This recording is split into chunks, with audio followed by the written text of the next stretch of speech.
Hi guys, eto, samahan nyo muna ako. May pupuntahan ako na isang magandang lugar na kung saan ang maraming mga kolektor ng mga laruan. Promise, magugustuhan nyo to. At ngayon andito ako ngayon sa Toyota Manila Bay. Kung titignan nyo, naku, napakadaming diecast na kotse. Ayan ang dami, malulula ka sa dami nila. Lahat yan, mga collector's item, may mga loose car, mga loose car yan. Andito naman ngayon si Taong Pusa, Ito, may shoutout lang. At bumili ako ng Hot Wheels sa kanya. At nagpa-picture rin, At ang binili ko sa kanya, itong Super Treasure Hunt. Ito, titingin muna ako dito. Ang daming tao. Here din sumiksik. Ay, wow, cute, cute. Uy, si R2, si C3PO. Tapos, may Ferrari pa, may Lambo, may Porsche. Uy, may NASCAR. Wow.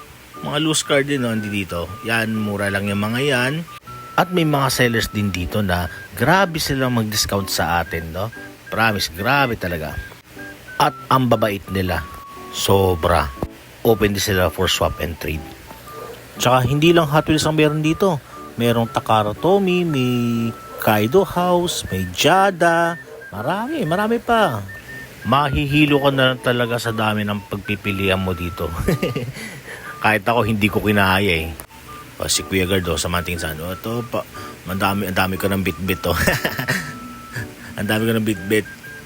Ito pinapalabas na ako kasi wala na daw akong pera pambili.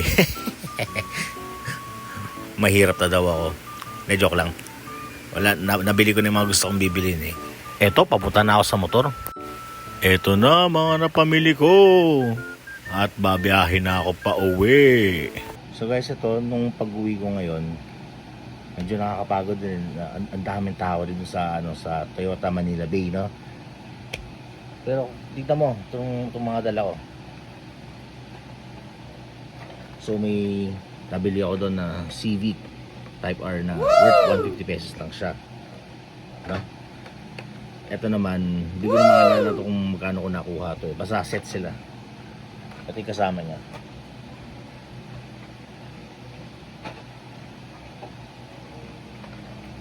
Ito, merong 1969 Dodge Charger, Tesla, Tapos Cadillac Hypercar,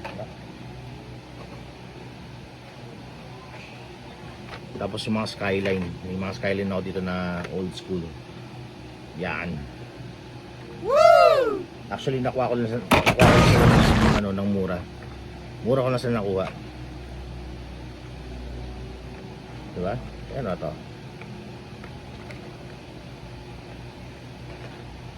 At meron naman ako dito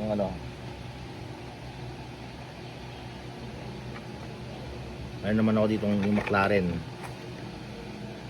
Yan. Woo! So 90 pesos ko lang siya nakuha. Kasi itong Bugatti, woo! 200 pesos naman ko siya nakuha. At meron naman dito yung Fast and Furious na RX-8. Woo! Sa Tokyo Drift to. Yung RX-8 doon yung kay Nila. At ito naman isa pa. Yung last, yung Camaro SS na binili ko kay Taong Pusa. Yan, may autograph ni Taong Pusa yan. Diba? At nagpa-picture pa ako sa kanya. At ito, may kasamang stickers pa siya. Stickers, thank you. Sir Taong Pusa, maraming salamat sa inyo kanina. Maraming salamat sa pag-entertain nyo kanina sa akin. And then of course yung si Max Wheels po. Si Max Wheels naman kanina nakilala ko lang kanina yung sa 7-Eleven siya na sumunod lang ako papunta sa pwesto niya nung galing kami sa 7-Eleven kanina. And then tinatanong kung asan ba pwesto niya para makita ko. At may nabili ako na to. Woo!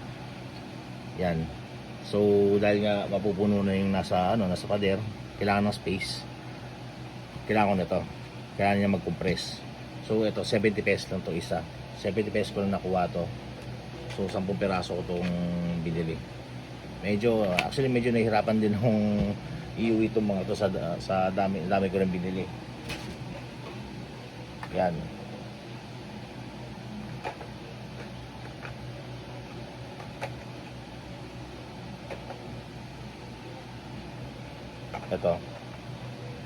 Ito kung siguro kung tatanungin niyo ako sa mga nag-assist ko, inabot ako ng 4,000 dito sa mga to.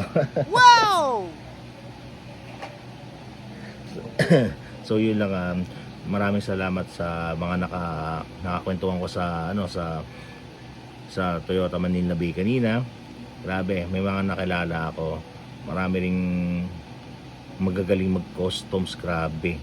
Kita mo, grabe, tataas talaga ng value ng mga diecast na kotse. Kahit ganun sila, i-custom mo, ingatan mo yung mga card, basta walang damage. Kahit may damage pa nga may mataas pa rin ng value Ang pinakamaganda dyan is yung mga sasakyan nila. Lahat ng mga naka-display doon, napakaganda. Alam mo, kung marami lang akong pera baka binili ko na lahat. Joke lang. So yun lang, yun lang, maraming salamat sa inyo lahat, and thanks for watching po. Thank you.